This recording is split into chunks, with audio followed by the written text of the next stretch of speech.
In this video, I'm going to demonstrate working what will become a seamless cowl that is knit on the bias. You have begun this cowl by knitting a triangular shawl.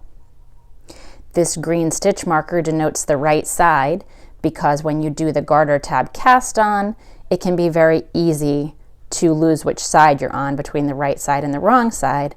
And as you shape your triangular cowl, you are increasing 4 stitches on every right side, 1 at each border here with yarn overs, and 1 on either side or both sides of the central spine. As your shawl has grown, you have worked and it has grown outward, again increasing here and here. In order to now join in the round and create this seamless construction, we have a setup row, which looks like many of the other rows that you've been knitting flat. So in my contrast color, which is cream in this case, I have just knitted that setup row. Knit to the central spine marker with my increases and back down the edge. Now leaving my working yarn here on what looks like my left side right now. It is until we turn around. And my main color in the blue over here on my right side. Now, one thing to keep in mind at this point is that you want to make sure your fit's going to be good. Fit you, not only fit you, put it on, but fit how you'd like it to fit in terms of the amount of ease. So if you're at all unsure, by all means put this on a stitch holder and do a partial block. But if you're fairly confident, you can measure without blocking first. Either give yourself enough slack to measure from the central cast on to one edge and double that, or put it on stitch holders, or a long stitch cord, I should say, and actually pin it together here and slide it over your head. Because what is going to be the circumference, or the width, is when you fold it in half along the central spine, this is going to be your interchangeable top or bottom. So this will be your circumference around, or your width, and double it. Once you're confident that you have the right size and dimensions for yourself, you are going to join in the round. So again, what we're doing here is that we've just worked this right side row. Now we're going to create a second central spine stitch to mirror the first one. It's going to be completely on the opposite side of the work, and we're going to have an equal number of stitches on each side. In order to do that, I'm going to take my needle keepers off here. Now, you might not have those because you might be going straight into this. And so what does this look like? Well, we've just knitted this right side row.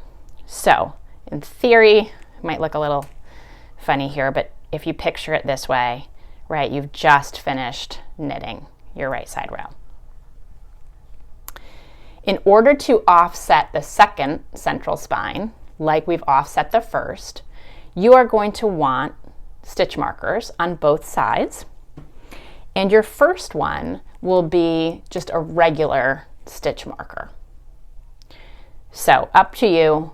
You can slide it on first per the directions, or you can cast on and put it in second if you feel it gets in your way. I'm going to slide it on. And now I'm going to turn my work and do a knitted cast on. You might ask, why am I just not doing a backwards loop cast on here? You certainly can. It will work for the construction. If you can control your tension that way, by all means go ahead. However, I find that the tension can be looser, creating that look of a gap or like a ladder at that spot with the backwards loop cast on. So I am going to turn to the wrong side of my work here for a second. I have my working yarn here, and right here and this is where, again, I said sometimes the stitch marker can get in your way. As long as it ends up there, you can put it on after. I am going to knit into this last stitch that I worked from the wrong side, just like you would doing a knitted cast on if you were casting on for sleeves. So I've knitted into that, and I have the new stitch here on my right needle. And now I need to put that up on my left needle and snug it up. And that's where, to me, the tension can be controlled in a way where it's nice and neat, whereas the backwards loop, I personally have trouble controlling the tension there to make it nice and snug. So now when I flip back and I look at my right side, I have the right side row I just worked, a regular stitch marker, my 3 garter edge stitches, and my new stitch for my new central spine. So before I join in the round, I need to tell myself that this is now going to be my beginning of round for working in the round. So I'm going to add a stitch marker that is notable. In this case, I have my little Martha's Vineyard one. I'm going to slide that on to now tell me I'm at the beginning of round as we join. Now what I'm going to do is fold my work so that you can see how it's going to come together in the round. So now I am folding wrong side to become the interior or non-public side of my work. So I have those stitches, my live stitches. Now I'm forming a complete loop with my live stitches. My edge stitches are down here in what will become my circumference. And I have my new central spine stitch here. My working yarn, as you'd expect, is now coming off of my right needle. And my main color here, just gonna get out of the way.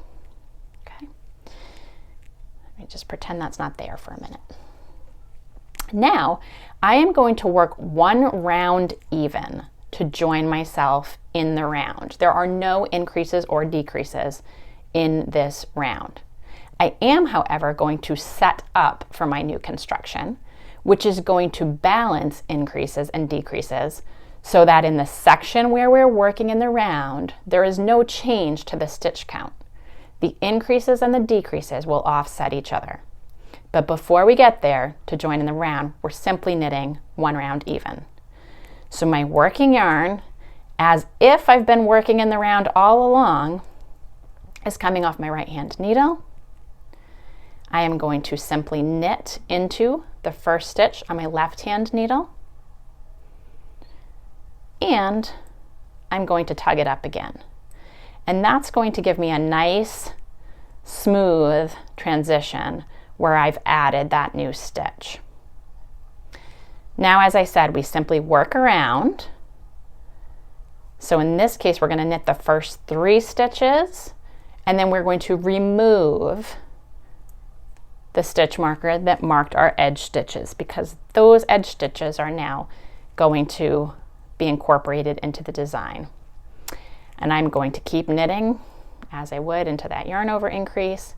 I'm going to knit all the way around, and I'm going to knit right through those central spine stitches, keeping the markers there. Do not remove these markers that mark your original central spine stitch, but knit through them with no increases. All the way around. When you get to the marker that separated the 3 edge stitches here, you'll remove that one. And then what you will have is these 2 stitches around your second central spine. The first one being a regular stitch marker, the second one being your beginning of round. And you will have 2 stitch markers around your original central spine. And once you do that, those are the ones that will tell you where to balance your increases and your decreases. And then you will simply continue to knit in the round until the point where we will again work flat to shape the other half of the cowl through this flat knitting that will become a second triangle. So that's all there is to joining in the round.